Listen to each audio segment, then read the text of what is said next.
सम्माननीय सभामुख महोदय, सर्वप्रथम म नेपाली भूमिमा भारतले अतिक्रमण गरेकोमा सम्पूर्ण नेपाली जनताको तर्फबाट त्यसको निन्दा गर्न चाहन्छु, भत्सना गर्न चाहन्छु। त्यो अन्तर्राष्ट्रिय कानुनको विरुद्ध छ, असल छिमेकी नीतिको विरुद्ध छ र त्यो आजको सभ्य समाजको विरुद्ध छ। त्यसकारण त्यो काम तुरुन्त बन्द होस् र त्यहाँबाट भारतीय सेना फिर्ता होस् भन्ने म माग गर्न चाहन्छु र त्यो भारतीय सेना फिर्ता गर्नेतर्फ नेपाल सरकारले के गरिरहेको छ म त्यो प्रश्न गर्न चाहन्छु। र दोस्रो, भारतले आफ्नो भूमि नभएको ठाउँमा नक्सा प्रकाशित गर्ने अनि नेपालको आफ्नो भूमि राखेर नेपालको नक्सा प्रकाशित गर्न नेपाल सरकारलाई के गाह्रो भइरहेको छ त्यो गाह्रो यहाँ आओस्। यो सम्मानित सदनले त्यो गाह्रो फुकाउनलाई अग्रसरता लिन्छ भन्ने मलाई विश्वास छ। धन्यवाद। भारतको हस्तक्षेप अतिक्रमणको घोर भत्सना गर्दछु। केही समय अगाडि रक्षा मन्त्रीजीले यो ठाउँको अवलोकन गर्नुभएको थियो। के त्यो तीर्थयात्रा थियो? थिएन भने उहाँले सरकारलाई के बताउनु भयो र सरकारले त्यो बिचमा के काम गर्यो? भारतले त प्रश्न बनिसक्यो, हामीले हाम्रो भूभागमा बनाएका हौँ र अब सङ्क्रमण सकिएपछि तपाईँहरूसँग छलफल गरौँला। के नेपालले अब रिग्रेट गरेर मात्र बस्ने हो वा हाम्रो भूमि तिमीलाई प्रयोग गर्न दिँदैनौ भनेर अब्जेक्ट गर्ने हो? हाम्रो भूमिमा 1 इन्च पनि तलमाथि भयो भने नेपालले छाड्नेवाला छैन भनेर प्रष्टसँग भन्ने हो? भारतको यो दादागिरी र चीनको न्यानो सहयोगको प्रतिरोध गर्न नेपाली काङ्ग्रेस, सिङ्गो नेपाली जनता तयार छ। सरकारले हामीबाट के सहयोगको अपेक्षा गरेको छ हामी जान्न चाहन्छौँ। धन्यवाद। मान्य श्री मिनेन्द्र प्रसाद रिजाल।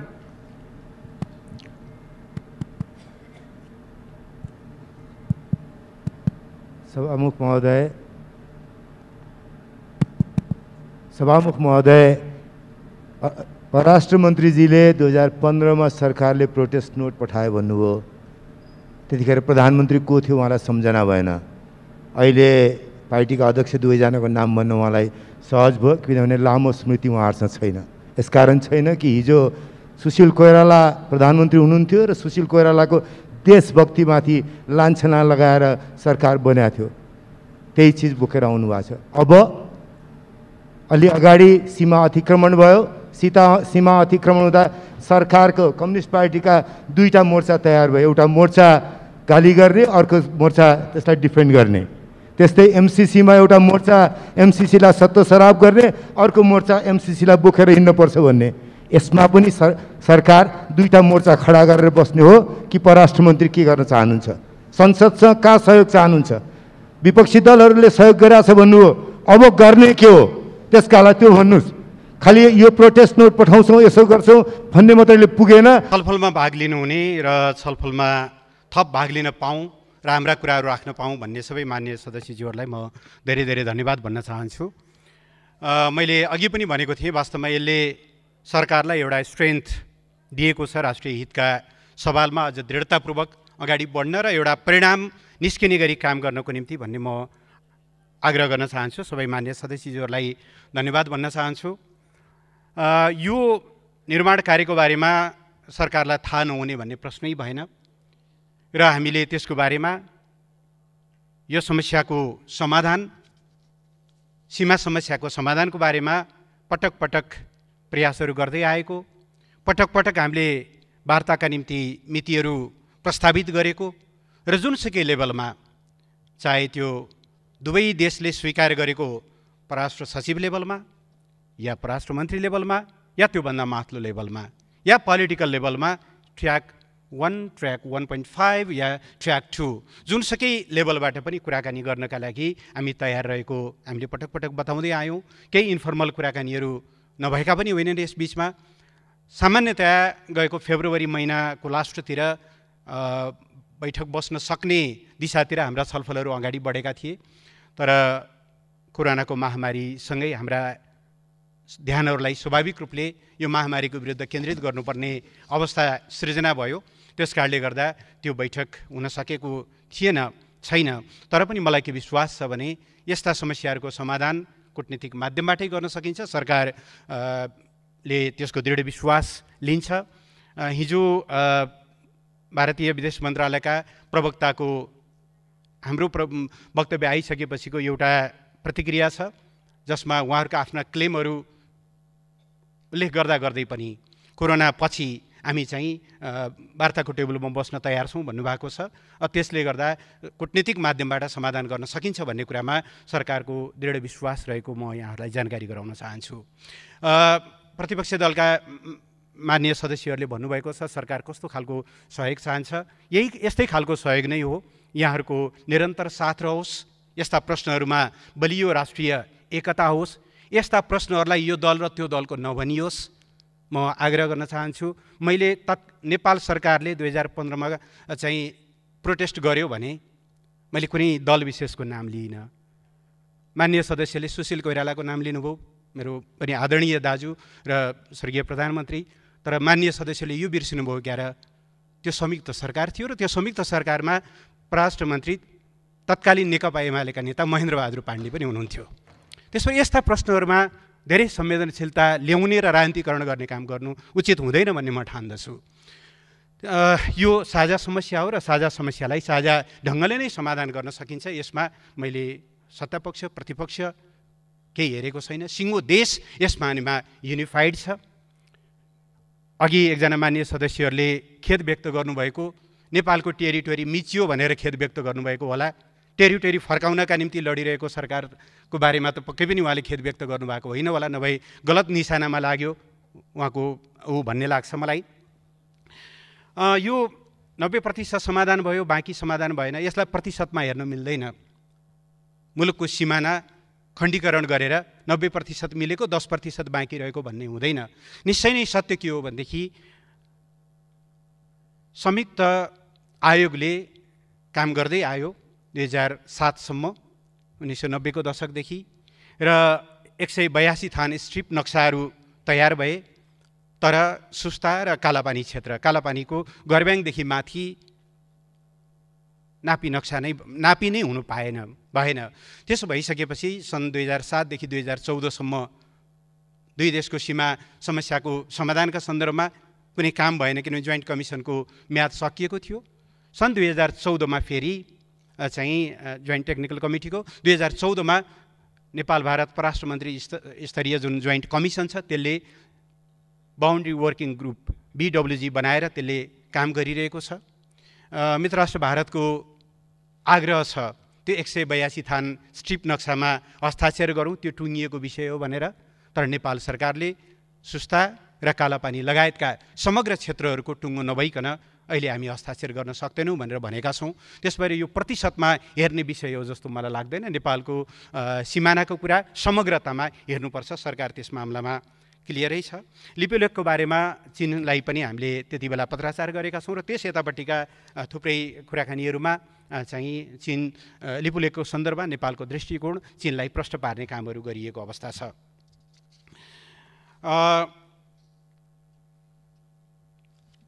यसबाहेक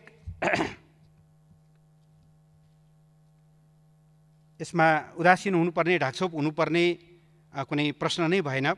सेना फिर्ताको सन्दर्भमा सम्माननीय प्रधानमन्त्रीले औपचारिक रूपमा आह्वान गर्नुभएको छ। कालापानीमा रहेको नेपाली भूभागमा रहेको भारतीय सेनालाई चाहिँ फिर्ता गर्नको निम्ति उहाँले औपचारिक रूपमा सार्वजनिक रूपमै पनि आह्वान गर्नुभएको छ। नक्साको बारेमा विभिन्न समितिहरूले र यही सम्मानित सदनमा पनि प्रश्नहरू उठेको छ र सरकारलाई निर्देशन प्राप्त भएको छ। सरकारले त्यो निर्देशन अनुसार काम गर्नेछ। नक्सा सार्वजनिक गर्नु अगाडि त्यसको समग्र प्राविधिक पक्षहरू 1 इन्च पनि बढी हुन 1 इन्च पनि तल हुन नहुने सबै कुराहरूलाई पर्याप्त तयारी गरेर र सम्पूर्ण कुरालाई चाहिँ चेक जाँच गरेर सार्वजनिक गर्नुपर्ने भएको हुनाले केही समय लागेको हो। सम्मानित सदनको र संसदका विभिन्न समितिहरूले दिएको निर्देशन अनुसार नै सरकारले नक्सा सार्वजनिक गर्ने कुरामा कुनै समस्या रहने कुरा भएन। यस सम्बन्धमा एउटा नेपालको नक्साको बारेमा एकजना मन्त्रीज्यूको अभिव्यक्तिलाई लिएर कमेन्ट गरिएको छ। म सम्मानीय सभामुख महोदय, म जानकारी गराउन चाहन्छु। अहिले नेपालले प्रचलनमा ल्याएको 2032 सालदेखि प्रचलनमा रहेको राजनीतिक नक्सामा चाहिँ लिपुलेख र कालापानी भूभाग समेटिएको छ। त्योभन्दा पश्चिमको भूभाग समेटिएको स्थिति छैन। त्यो वर्तमान सरकारले गरेको होइन। यो कुरा एका राख्न अथवा यस सम्बन्धी जानकारी लिनलाई पनि म आग्रह गर्न चाहन्छु। र धेरै मान्यज्यूहरूले एउटा समग्र खालि एउटा औपचारिक पत्राचार अथवा वक्तव्य या डिप्लोमेटिक नोटहरू पठाउने मात्रै नभएर समग्र संयन्त्रहरू परिचालित गरियोस्, सबै खालका उपायहरू अवलम्बन गरियोस् भन्ने जुन आग्रह गर्नुभएको छ त्यसलाई सरकारले एउटा महत्त्वपूर्ण मार्गदर्शनको रूपमा लिएको छ। यहाँहरूको यो सुझावलाई ध्यानमा राखेर हामी सबै खालका कूटनीतिक प्रयासहरूलाई प्रभावकारी ढङ्गले अगाडि बढाउने र नेपाली जनताको भावना अनुसार नेपालको सार्वभौम सत्ता, राष्ट्रियता, राष्ट्रिय भौगोलिक अखण्डता, स्वाभिमान र राष्ट्रिय हितको रक्षाका निम्ति दृढतापूर्वक अघि बढ्ने विश्वास म सम्मानित सदनमा प्रस्तुत गर्न चाहन्छु सम्मानीय सभामुख महोदय मार्फत र यति भनेर आफ्नो भनाइहरू टुङ्ग्याउँछु। धन्यवाद। सम्माननीय सभामुख महोदय, सङ्घीय गणतन्त्र नेपालको यस गरिमामय संसदमा नेपाल सरकारको अर्थमन्त्रीको रूपमा आर्थिक वर्ष 2077-78 को विनियोजन विधेयकमा समावेश हुने बजेट तथा कार्यक्रमका सिद्धान्त र प्राथमिकता पेश गर्न पाउँदा गौरवको अनुभूति गरेको छु। विश्वव्यापी महामारीको रूपमा फैलिएको कोरोना रोगको सङ्क्रमण रोक्ने र अर्थतन्त्रलाई चलायमान बनाइराख्ने चुनौतीहरूको एकैपटक सामना गर्नुपर्ने कठिन परिस्थितिका बीच आगामी आर्थिक वर्षको विनियोजन विधेयकका सिद्धान्त र प्राथमिकता प्रस्तुत गरिरहँदा मैले गहन जिम्मेवारी बोध गरेको छु। यी चुनौतीहरूलाई सम्बोधन गर्दै विकास, सुशासन र समृद्धिको यात्रा सुचारू गर्ने मूल ध्येयका साथ आगामी आर्थिक वर्षको बजेट तथा कार्यक्रमका सिद्धान्त र प्राथमिकता यस सम्मानित संसदमा पेश गर्ने अनुमति चाहन्छु। कोरोना रोगको महामारीबाट विश्वमै ठुलो मानवीय र आर्थिक क्षति भएको छ भने मनोवैज्ञानिक त्रास पनि सृजना भएको छ। कोभिड-19 नाम दिएको यो रोगले सृजना गरेको स्वास्थ्य सङ्कट न्यूनीकरण गर्न चालिएका कदमहरूबाट विश्व अर्थतन्त्र नै प्रभावित हुन पुगेको छ। मानव जीवनमाथिको यो विश्वव्यापी सङ्कटले विकासका सिद्धान्त, मान्यता र प्राथमिकताहरू पुनः परिभाषित हुन थालेका छन्। नेपाल सरकारले कोरोना रोग सङ्क्रमणको जोखिम घटाउन पूर्व सावधानी अपनाए अन्तर्राष्ट्रिय हवाई उडान बन्द गरेको, अन्तर्राष्ट्रिय सीमा नाकाबाट हुने आवत जावत रोकेको र आन्तरिक आवागमनमा समेत रोग लगाएका कारण सङ्क्रमितको सङ्ख्या न्यून रहेको छ भने मानवीय क्षति अहिलेसम्म बेहोर्नु परेको छैन। यस विपदको सामना गर्न सबै नेपालीले देखाएको ऐक्यबद्धतालाई सरकारले उच्च मूल्याङ्कन गरेको छ। विद्यमान चुनौती सामना गर्ने क्रममा अभूतपूर्व क्रियाशीलताका साथ जनप्रतिनिधिहरूले नागरिकको सुरक्षा र सेवामा देखाएको तदारुकता र समर्पणबाट सङ्घीयताको औचित्य र महत्त्व स्थापित भएको छ। कोरोनाको सङ्क्रमण जोखिम न्यूनीकरण गर्न अवलम्बन गरिएका राष्ट्रिय तथा अन्तर्राष्ट्रिय कदमहरूबाट देशले गम्भीर आर्थिक समस्याको सामना गर्नु परेको छ। हाम्रो बाह्य क्षेत्रसँगको श्रम, पर्यटन, व्यापार तथा लगानीका क्षेत्रहरूमा कायम रहेको अन्तरआबद्धताको कारण श्रम बजार, निर्माण, उत्पादन, पर्यटक आगमन र आपूर्तिको श्रृङ्खलामा गहिरो प्रभाव परेको छ। अर्थतन्त्रका अन्य क्षेत्र पनि कुनै न कुनै रूपमा प्रभावित भएका छन्। आगामी आर्थिक वर्षको बजेटले वर्तमान सरकारले अघि बढाएको विकास, सुशासन र समृद्धिको मार्गमा कोभिड-19 को कारण परेको असर निराकरण गर्दै अर्थतन्त्रलाई गतिशील तुल्याउनु पर्ने भएको छ। विनियोजन विधेयक 2077 को सिद्धान्त र प्राथमिकता तय गर्दा मैले नेपालको संविधानले परिकल्पना गरेको लोक कल्याणकारी राज्यको अवधारणा, समाजवाद उन्मुख आर्थिक प्रणालीको जग निर्माण गर्नुपर्ने जिम्मेवारी र द्रुत विकासप्रतिको जनआकाङ्क्षालाई प्रमुख मार्गदर्शकको रूपमा लिएको छु। राज्यका निर्देशक सिद्धान्त, नीति तथा दायित्व एवं नागरिकका मौलिक हक कार्यान्वयनमा बनेका कानुनहरूबाट सृजित दायित्वहरूलाई बजेट तर्जुमाको आधारको रूपमा लिइनेछ।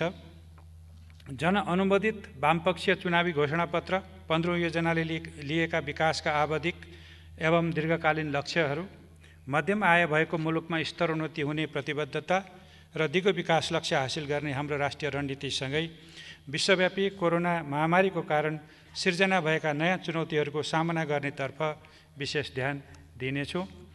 सम्मानीय सभामुख महोदय, अब म यस सम्मानित सदन समक्ष विनियोजन विधेयक 2077 मा समावेश हुने बजेट तथा कार्यक्रमका सिद्धान्तहरू प्रस्तुत गर्ने अनुमति चाहन्छु।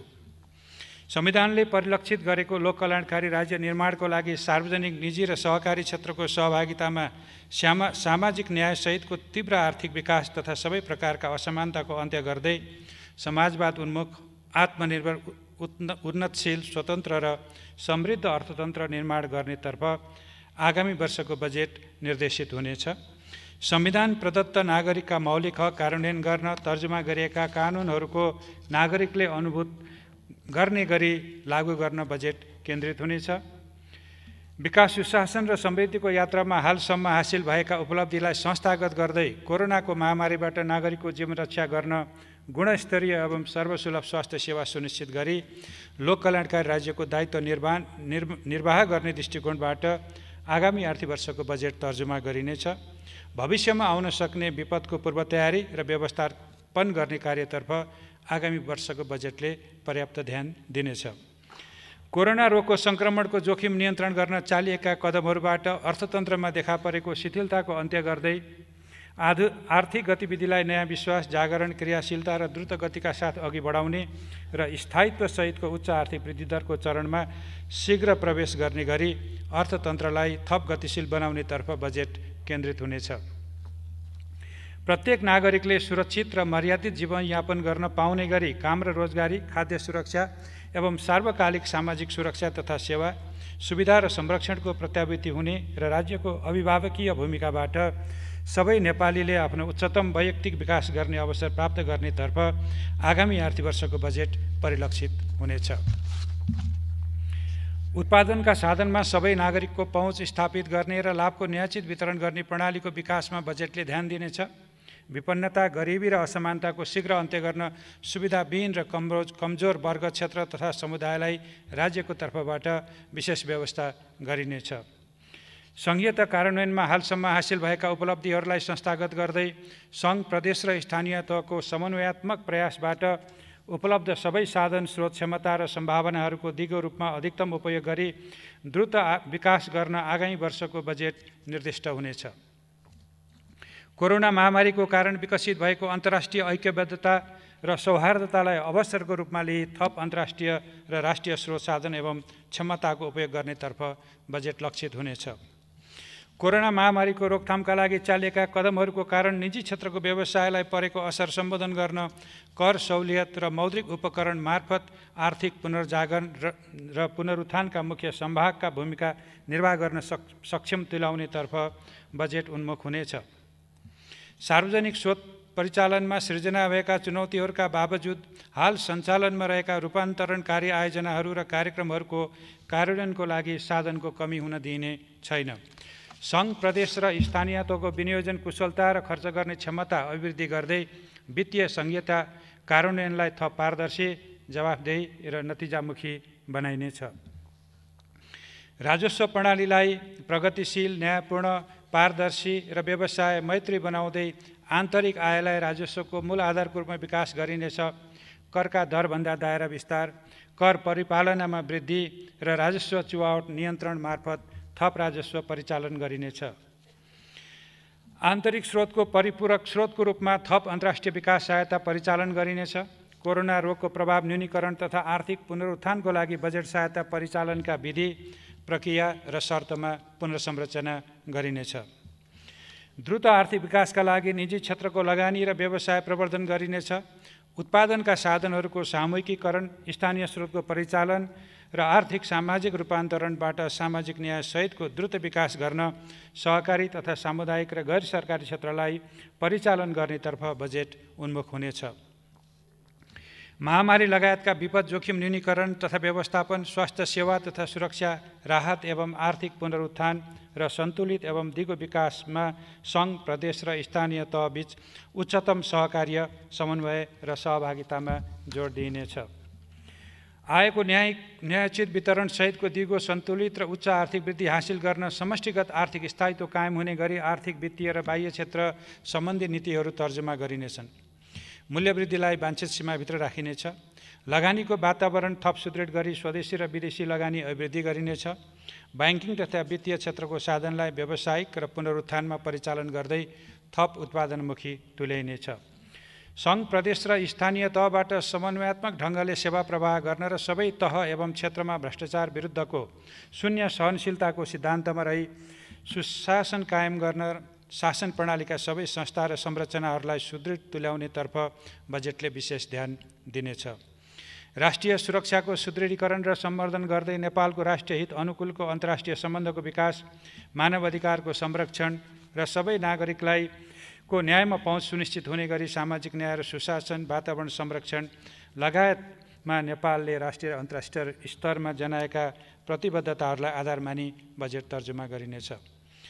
सम्मानीय सभामुख महोदय, अब म विनियोजन विधेयक 2077 समावेश हुने आयोजना र कार्यक्रमको प्राथमिकता प्रस्तुत गर्ने अनुमति चाहन्छु। कोरोना रोगको रोकथाम, नियन्त्रण र उपचार एवं भविष्यमा आउन सक्ने यस प्रकारको महामारी विरुद्ध लड्न स्वास्थ्य प्रणालीलाई सबल र सुदृढ तुल्याइनेछ। सङ्घ, प्रदेश र स्थानीय तहको सहलगानीमा स्वास्थ्य पूर्वाधार विकास, जनशक्तिको क्षमता अभिवृद्धि र स्वास्थ्य बिमाको विस्तार मार्फत स्वास्थ्य प्रणालीलाई उत्थानशील बनाइनेछ। आधारभूत स्वास्थ्य सेवामा सबै नागरिकको पहुँच सुनिश्चित गर्दै सेवाको गुणस्तर अभिवृद्धिमा प्राथमिकता दिइनेछ। सबै नागरिकलाई साक्षर बनाउने अभियानलाई प्राथमिकता दिइनेछ। गुणस्तरीय र जीवन उपयोगी शिक्षाको अवसर सुनिश्चित गरी उत्पादक नागरिक तयार गरिनेछ। आधारभूत तथा माध्यमिक शिक्षाको गुणस्तर अभिवृद्धि गर्दै माध्यमिक तहमा प्राविधिक तथा व्यावसायिक शिक्षालाई जोड दिइनेछ। उच्च शिक्षालाई गुणस्तरीय बनाइनेछ।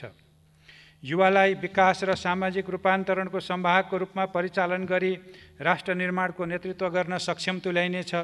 खेलकुद पूर्वाधार निर्माण र खेलाडीलाई प्रोत्साहित गर्दै यस क्षेत्रको समग्र विकास गरिनेछ। खेलकुदका निर्माणाधीन राष्ट्रिय र क्षेत्रीय स्तरका ठूला पूर्वाधार सम्पन्न गर्न प्राथमिकता दिइनेछ। महिलाको समग्र उत्थान, सशक्तिकरण तथा लैङ्गिक समानता हासिल गर्ने र लैङ्गिक हिंसाको अन्त्य गर्न विशेष कार्यक्रम सञ्चालन गरिनेछ। लैङ्गिक उत्तरदायी शासन प्रणाली प्रवर्धन गरिनेछ। बालबालिकाको संविधान प्रदत्त अधिकार सुनिश्चित गरिनेछ।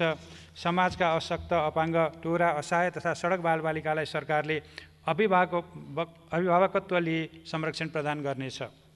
संविधानमा राज्यको निर्देशक सिद्धान्त अन्तर्गत उल्लेखित सामाजिक न्याय र समावेशीकरण सम्बन्धी नीति कार्यान्वयन गरिनेछ। भूमिहीन, किसान, विपन्न, दलित तथा सुकुम्बासीलाई भूमिमा पहुँच बढाउँदै रोजगारी र आवासको हक कार्यान्वयन गर्ने कार्यक्रम सञ्चालन गरिनेछ। विद्यमान सामाजिक कुरीति र हिंसा विरुद्ध नागरिक चेतना अभिवृद्धि गर्दै यस्तो कार्यलाई कानुन बमोजिम दण्डित गरिनेछ। नागरिकहरू बीच कुनै पनि आधारमा भेदभाव नहुने सुनिश्चित गरिनेछ। कोरोनाको कारण गुमेको रोजगारीलाई पुनर्स्थापन गर्न, वैदेशिक रोजगारीबाट फर्कनेलाई रोजगारी उपलब्ध गराउन र स्वरोजगारी बढाउन कृषि, साना घरेलु तथा मझौला उद्यमहरू र सेवा क्षेत्रमा संलग्न हुन उत्प्रेरित हुने गरी बजेट तर्जुमा गरिनेछ। रोजगारी सिर्जना गर्ने र न्यूनतम रोजगारीको प्रत्याभूति दिने कार्यक्रमलाई प्रदेश र स्थानीय तहसँगको सहकार्यमा एकीकृत रूपमा सञ्चालन गरिनेछ। सिपमूलक तालिम मार्फत उद्यमशीलता र स्वरोजगारी सिर्जना गर्दै सबै नागरिकलाई उत्पादनसँग जोड्ने गरी कार्यक्रमहरू सञ्चालन गरिनेछ। श्रमिकको पारिवारिक, सामाजिक र आर्थिक हित बजेटको प्राथमिकतामा रहनेछ। अनौपचारिक क्षेत्रमा काम गर्ने र दैनिक ज्यालामा जीवन निर्वाह गर्ने श्रमिकलाई श्रममूलक प्रविधि मार्फत रोजगारीमा आबद्ध गरी आर्थिक क्रियाकलाप विस्तार गरिनेछ।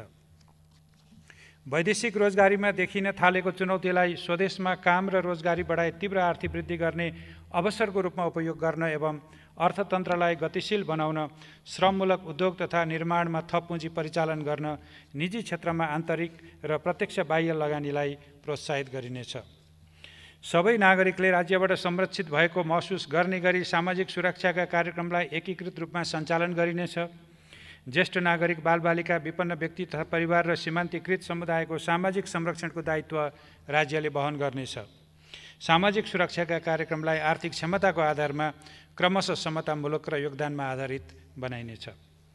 नेपाली अर्थतन्त्रको भरपर्दो आधारको रूपमा रहेको कृषिमा टुटेको उत्पादन सम्बन्धलाई कोरोना महामारी पश्चात प्राप्त हुने सम्भावनालाई पुनर्स्थापित गर्ने अवसरको रूपमा लिँदै कृषि क्रान्तितर्फ साधन र स्रोत परिचालन गरिनेछ।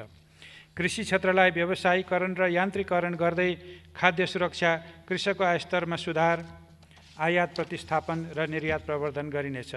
कृषि क्षेत्रमा सिँचाइको व्यवस्था सहित कृषि सामग्री प्रविधि र बजार सुनिश्चित गरिनेछ। भूमि ब्याङ्कको अवधारणा कार्यान्वयनमा ल्याई उपयोगविहीन जमिनको उत्पादनशील उपयोग गरिनेछ। जमिनको चक्लाबन्दीलाई प्रोत्साहित गरी सहकारी कृषक समूह र संस्था मार्फत सामूहिक खेती अभियान सञ्चालन गर्न प्राथमिकता दिइनेछ। निजी क्षेत्रको नवप्रवर्तन, सक्षमता, स्रोत, साधन एवं उद्यमशीलताको पूर्ण उपयोग गर्दै आर्थिक क्षमता बढाउने थप रोजगारी सिर्जना गर्ने तथा सरकार र निजी क्षेत्रबीच आदर्श साझेदारीको माध्यमबाट राष्ट्रिय पुँजी निर्माणको गतिलाई तीव्रता दिनेतर्फ बजेटले प्राथमिकता दिनेछ। स्वदेशी कच्चा पदार्थमा आधारित उच्च मूल्य अभिवृद्धि गर्ने र निर्यातमूलक उद्योग स्थापना गर्न प्रोत्साहित गरिनेछ। आयात प्रतिस्थापन गर्ने उद्योगहरूलाई संरक्षण गरिनेछ। Hotel, restaurant, airlines, travel, trekking, पर्वतारोहण लगायतको सम्पूर्ण पर्यटन क्षेत्रको पुनरुत्थानलाई उच्च प्राथमिकता दिइनेछ। पर्यटन गन्तव्य र वस्तुलाई विविधीकरण गर्नुको साथै पर्यटन पूर्वाधारको विस्तार गरिनेछ। विमानस्थल निर्माण र स्तरोन्नतिको कार्य अगाडि बढाइनेछ।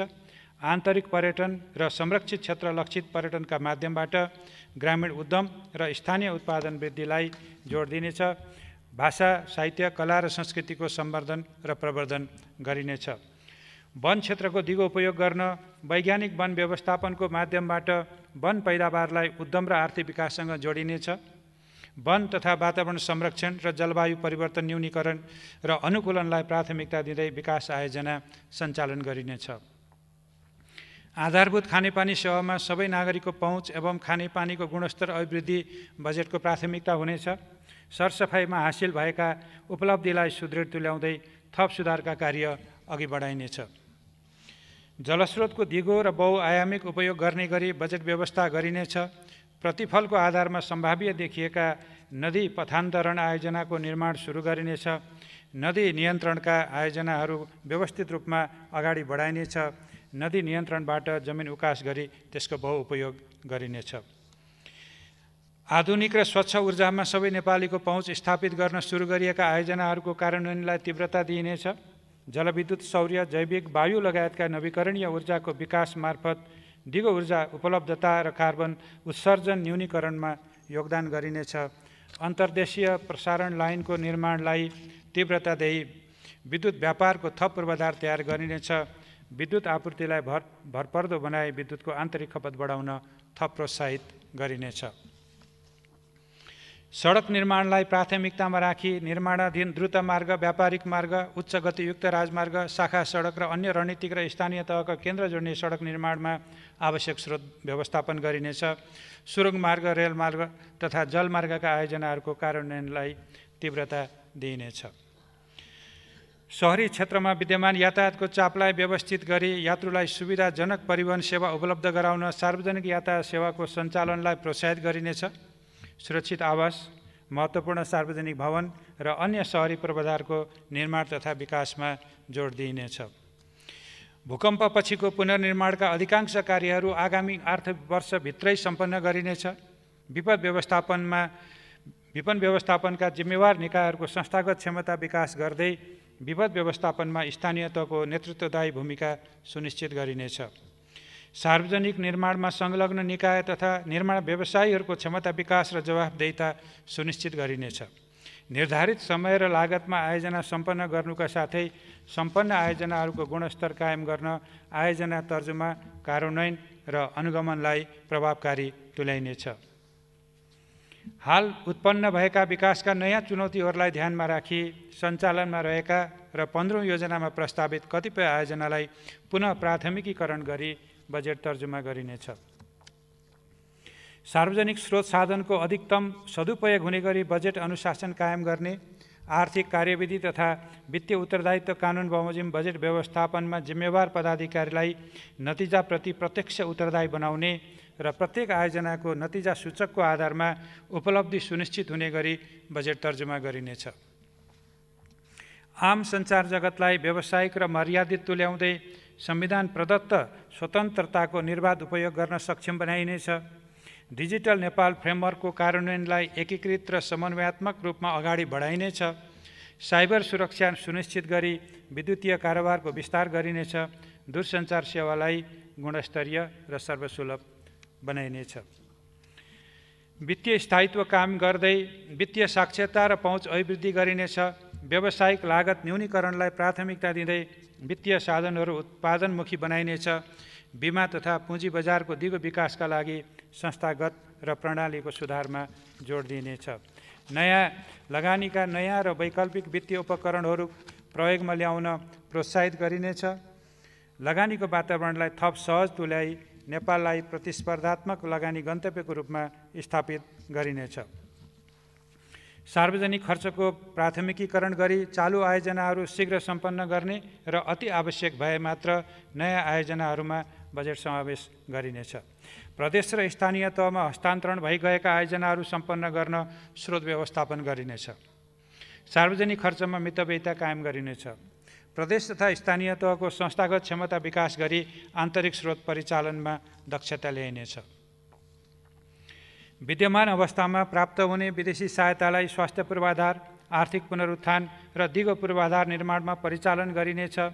सहायता परिचालन गर्दा निजी क्षेत्रको समेत सहभागिता बढाउने गरी कार्यान्वयन ढाँचा तर्जुमा गर्ने र गैर सरकारी संस्थाहरू मार्फत परिचालन हुने स्रोतलाई भौगोलिक र आर्थिक तथा सामाजिक विकासको आवश्यकताको आधारमा प्राथमिकीकरण गरिनेछ।